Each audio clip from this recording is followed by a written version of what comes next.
welcome to the Pig and Whistle Tales from Azeroth. As always, here at the Pig and Whistle Inn in Stormwind, I go for a variety of subjects with regards to World of Warcraft. So grab a bottle or a pint, sit back and enjoy. Today we're going to be going over stories in WoW again. I've got still a few more to go over, and these are very recent in terms of what I've experienced in Wrath of Lich King so far, but I'm pretty sure I can remember a few from retail in the near future as well to share with you guys. But as always, we will start off with the weekly news. So we have Valinor, Morgeth and Antros as our world bosses for this week. Morgeth and Sanctum of Domination being your fated raids. So you get better loot from this raid and this world boss. Anima and Conduits are also increased. And the bonus event for this week is World Quest. So you get more reputation for completing world quests with Ardenweald, Bastion, Maldraxxus and Revendreth. I almost forgot the zones for a second. It's really tough. This also counts for world quests that are in previous expansions, I would imagine, such as Legion, you have Stormheim, Val'sharah, etc. The Cooking Impossible is your brawl for this week. The idea is to put 20 ingredients into your faction's cooking pot. Essentially, you can kill an opposing player who is carrying an ingredient and nick it for yourself to throw into your cooking pot. It's quite fun. It's quite a fun little thing.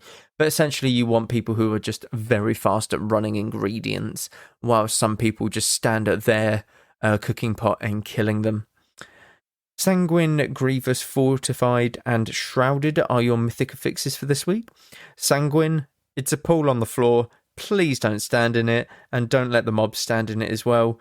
They heal for 10%, I believe, every second, and you take a lot of damage. It's not good. Don't stand in the pool on the floor. Grievous, once you drop below 90%, you'll have a ticking dot on you, and this dot will constantly increase for however long you are not topped up above 90%. So either help your healer out by healing yourself, or just pop a little defensive so that your healer can catch up and get to you very soon. Avenging Wrath... Oh, no, wait. Fortified is the bi-weekly affix, and this is the mobs and the NPCs in the dungeon are buffed up in terms of their health and damage. So make sure you bring a sort of AoE build or pop cooldowns on the big pulls that you do that are not boss pulls. Shrouded is your seasonal affix. This is the Nathrezim that are hiding within NPCs in the dungeon.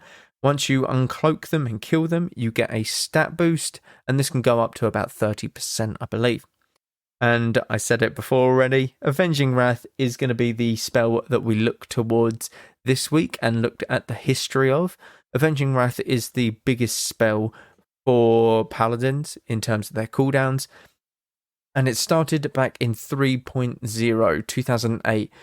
It no longer causes forbearance, damage increase reduced to 20% from 30%, now increases healing done by 20% as well, so it is a healing and damage increase. It got a small hotfix that once more causes forbearance, because a lot of people basically could pop wings and then bubble at the same time. It wasn't fun, but in my opinion, wings shouldn't be on forbearance. It shouldn't put you on a cooldown with your defensives, essentially. It got a small change a month or so later. Divine Shield, Divine Protection, and Avenging Wrath cannot be used within 30 seconds of each other anymore. Forbearance removed from Avenging Wrath, so it just puts it on a small cooldown, essentially. It's nothing too major. In Kata, they just got changed affected by new talents. This is going to be stuff that increases its damage or the reduced cooldown time, stuff like that. In Mists, it had its mana cost reduced, and now has a 2-minute cooldown for Rep Paladins instead of 3 minutes, and the cooldown remains unchanged for Holy and Prot Paladins. Bit of a weird one, but it is what it is. In Warlords of Draenor in 2014, it no longer was available to Protection Paladins, and it now also increases the Paladin's healing by 20% for its duration. makes sense. It had it back in Wrath, so why not add it again? As it means that it is a healer cooldown as well as a DPS cooldown. In Legion, it is now available to all specializations and can no longer be dispelled, which is hilarious that it still could. Healing bonus for Holy reduced from 100% to 35%. That's crazy that it increased your healing bonus by 100%. That's absolutely nuts. And no longer increases haste or damage. Damage and healing bonus for Rep Paladins and Protection Paladins increased from 20 to 35%. So a little bit more off heals in Pro and Rep when you pop this. You got a small hotfix in Legion as well a year later. When Chain of Thrain is unequipped, it cancels any active Avenging Wrath or Crusade. Essentially what this did was it increased the healing done by an additional 25/50% and damage done by 10% this legendary. Then it got a small change in the middle of Battle for Azeroth in patch 8.1.5. Avenging Wrath now causes your next Holy Shock, Light the Protector, Templar's Verdict, or Divine Storm to crit, which is actually huge, because if you could do that and then Divine or Templar's Verdict, that's actually crazy, to be honest. And then it got its final change in Shadowlands, and it made it not on a global cooldown, so you could pop this whenever you wished. It wasn't hindered by GCD. So Avenging Wrath has not gone through much in terms of its damage and the cooldown reduction. It's more just if it fits Holy and Protection is the way to look at it. If it's like a protection or holy spell, essentially, because Avenging Wrath, the name itself is very much vengeance almost. It's like, okay, this is a DPS ability, but it's not changed, and it's quite nice to see that this is a spell that hasn't gone through a lot of changes in its time, essentially. So let's get to this. What stories are there? So last time we were doing stories, I think I ended on a paladin that didn't realize that he had a magic dispel. I'm pretty sure that's where I ended up. So I'm going to carry on with paladins. That's the natural place to start. I'm going to go back to paladins and shit talking paladins, I guess. No offense if you're a paladin. I bet you don't play like this. This is probably something that was new, but it's my observation. Paladins just, yeah, there's a lot of them that are a bit clueless in how to actually play their class, essentially. It's mainly because a lot of people switch to paladins when they become very good, so they don't necessarily understand the full ins and outs of the class, and it makes them look a bit stupid rather than, it makes the class look a bit weird as well, or silly, because you get a lot of paladins that don't know what they're doing, but the paladins that do know what they're doing are very, very good. So, Paladin Tank, who was a bot. This is what I've wrote down. And I know exactly what it is. So, essentially, we had a tank in the Nexus again. We're back in the Nexus. This is where I've had slurs thrown at me because we, as caster DPS, needed a mace that was spell power. Nexus is always fun. We had a Paladin tank, seemed very decent enough. He had decent health, decent gear. It is what it is. We're doing heroics, we're spamming heroics, and we get into the dungeon and we start doing a few pulls. We think nothing of it. Now, we get to the first sort of area where a boss is in the Nexus. This is bottom left, or the left-hand side of the map. This is where the Horde soldiers are. They're like frozen in blocks of ice. Now, our guy runs in and just hits them with his mace. Doesn't press anything, just runs in, right-clicks them, bonks them on the head with the mace. And we're like, okay, so he may be gathering a lot more up. No, he just hits them on the head with his mace. And then about 5 seconds later, he will finally press his spell. He will finally press Consecrate or Judgment or anything. But we were like, okay, that might just be a one-off thing. He might be like AFK, he might be on the phone, he might be, talking to someone. He could be doing whatever. We don't know what he's doing at the other end of the computer. Well, this proceeded to be the staple point of this paladin. He would run in, even if it was a pack of like 3-4 mobs, and just hit one on the head. That's it. Just bonk it on the head with a mace, and then wait like anywhere between a few to several seconds before he presses his first spell, his first consecrate, or whatever. Now, you're thinking, oh, okay, he's one of them paladins that hasn't taken Avenging Shield. No, he took Avenger's Shield, he never used it once. In the entire instance, he never used Avenger's Shield once. And for those who don't know, Avenger's Shield is a protection paladin spell where you throw your shield out and it can ricochet onto other enemies. And it can go up to about 3 enemies, I believe, and silence them as well. It's holy damage, so it scales with your righteous fury, which is how you generate threat as you cause more threat from your holy damage. It's absolutely insane that he didn't use most of his spellbook. All he did was run up to mobs, stand there, and then right-click them and bonk them in the head. It's absolutely insane. And then, okay, so we would obviously start killing, and his threat wasn't great. I know what you're thinking. How is this guy's threat not great? I mean, he's clearly doing the best that he can. He's pressing every single ability at his disposal. Like, his threat should be through the roof. But, yeah, we start attacking, and we get aggro. Because of threat, because of just damage, because he's doing no spells at all. And he has the audacity to say, can you wait, please? Can you wait several seconds for me to get aggro? Several seconds, by the way, in Wrath. Several seconds is an entire consecrate, but he hasn't pressed it for several seconds. That's the problem. You're not pressing your abilities. Now, look. If you're a new player, I get it. Maybe don't... If you're a new player trying to tank, I understand this. I understand that you're a bit scared and like you're right-clicking and a lot of things are going through your head. But the way he said it, he was very rude in the way that he said it. And this said to me that he wasn't a new player. Because if he was a new player, he would have just probably been like, I'm a little bit new to this. Do you mind just giving me a bit more time to get aggro? Or something like that. And then it's like, oh yeah, sure, no worries. You're doing great, bud, or whatever. But no, it's, give me time to get aggro. What the fuck? And it's, oh my God. It's like, why? Like, press your buttons then. Press your buttons so that we can press buttons. We just don't want to be seeing you walk up to about 5 mobs, right-click one of them, and then wait 5 seconds, just watching you get absolutely destroyed. Our healer was getting aggro because he has to heal him. He has to heal him, and he hasn't pressed a single ability to actually, like, get aggro on these mobs. So as soon as our healer went to heal him, our healer's got aggro. And it's like, oh, well, what do we do now?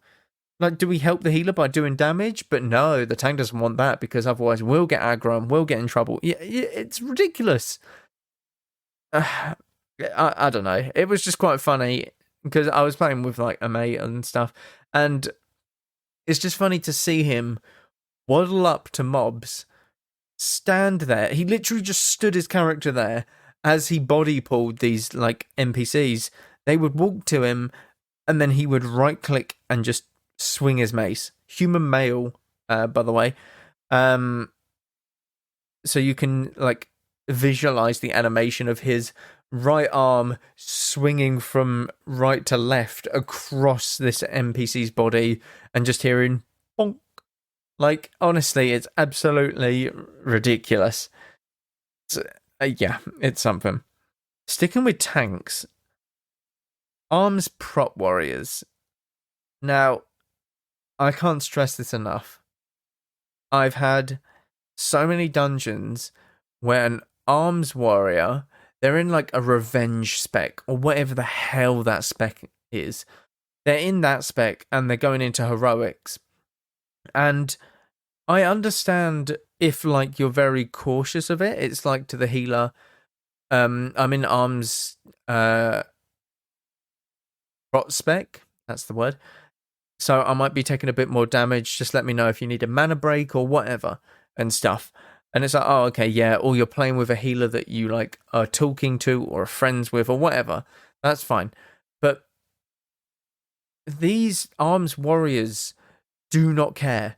They charge in, healer no mana, and these guys are taking a lot of damage in heroics, by the way, because they've actually not got any defense because they're not protection. They're essentially just a DPS class putting on a shield. It's ridiculous. Like, it does good damage. Don't get me wrong, it does amazing damage. But if you were to walk into a raid situation in this specialization as a tank, you're getting slapped out of that raid.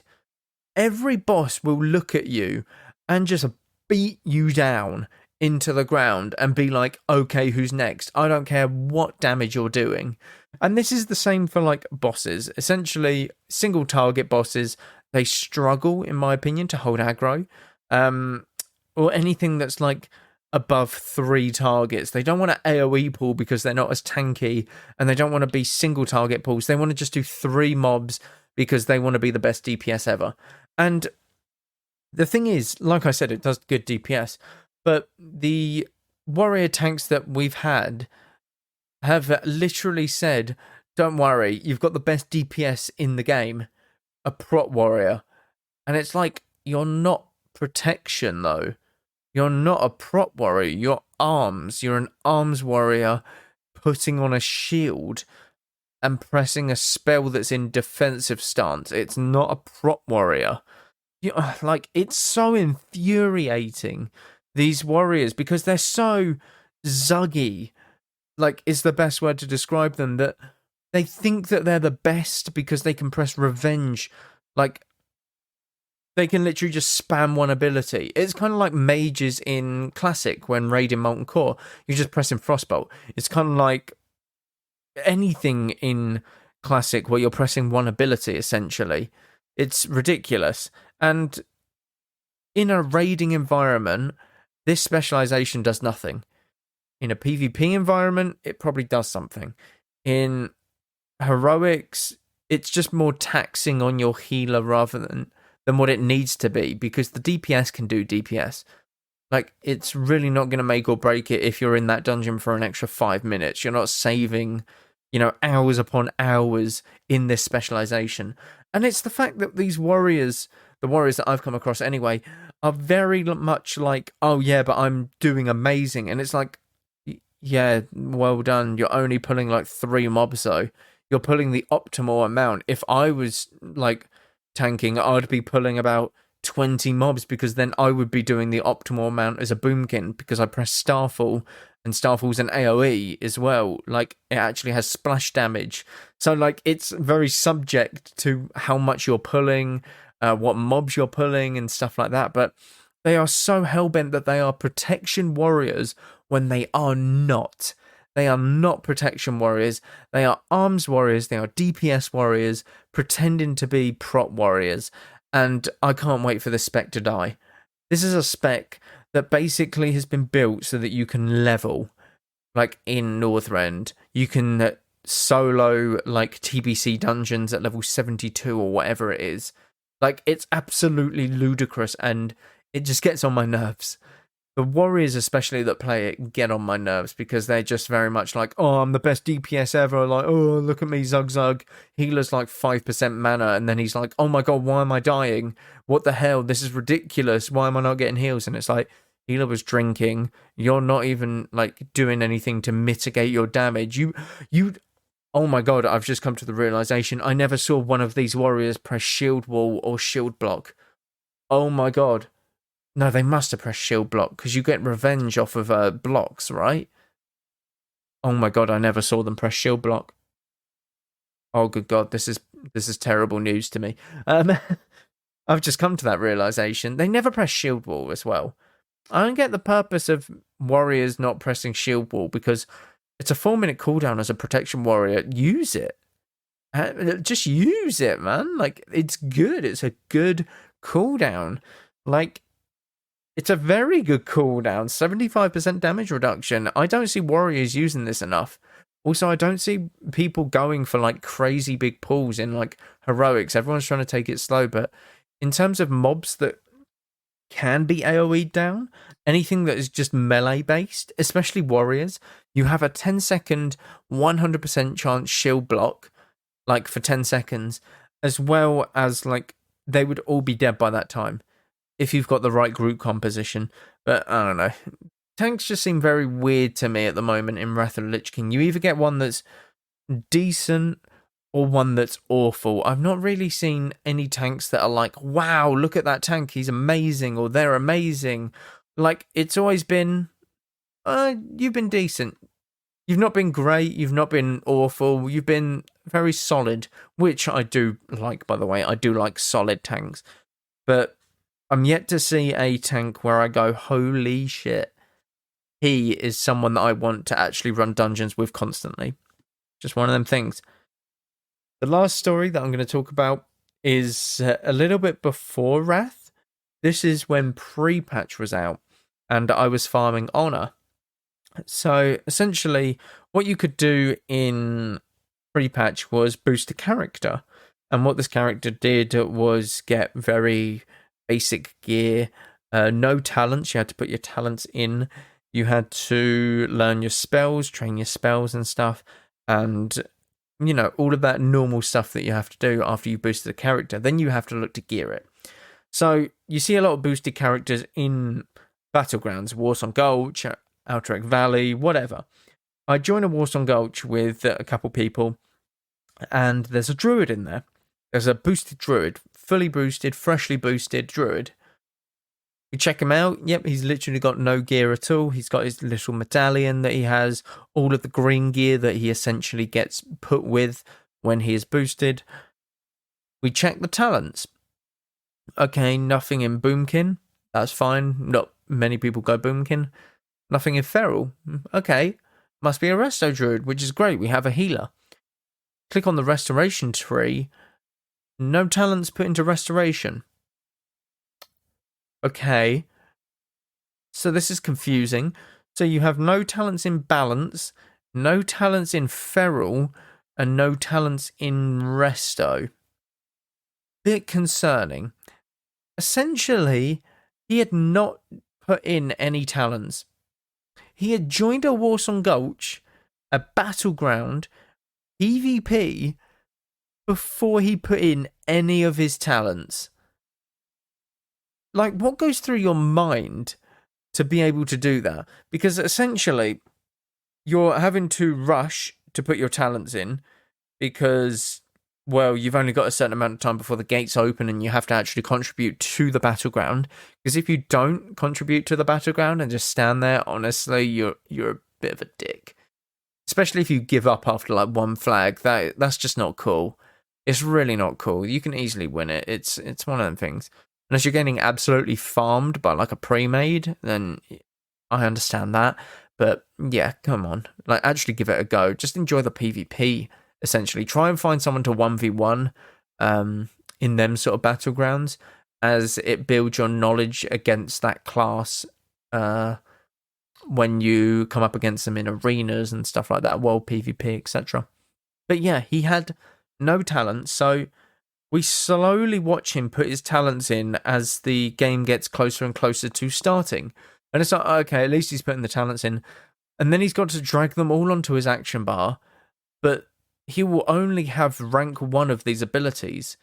So he went for Boomkin in the end, I'm pretty sure, so balance. So he only had rank 1 Typhoon, rank 1 Starfall, which is your biggest cooldown, by the way, so it did like no damage probably for him. You have just loads of stuff that's under-leveled and not up to scratch. It's absolutely ludicrous that people can go into battlegrounds or instances and think, yeah, I've got time to do my talents, to do whatever, set up my action bars and stuff. Just do it outside the dungeon. Not a dungeon or instance or, you know, battleground. It doesn't really matter. It's not going to waste 10 years of your life doing it. It's going to take about 2 minutes, do your talents, and then learn the spells to get the max rank of it. It's absolutely not that tough, and people just, I don't know what goes through their head, honestly. It's absolutely insane. Ooh, do I talk about that? Nah, I think I'll save it for the next one. All right, I've got a good story for the next one at the very least. But that is it for this week. Thank you all very much for listening. As always, be sure to check out the Patreon for ad-free content, as well as check out the Twitch and YouTube. Constant stuff happening on these platforms over there. But thank you all very much for listening, and go with Valor, friend. Goodbye all.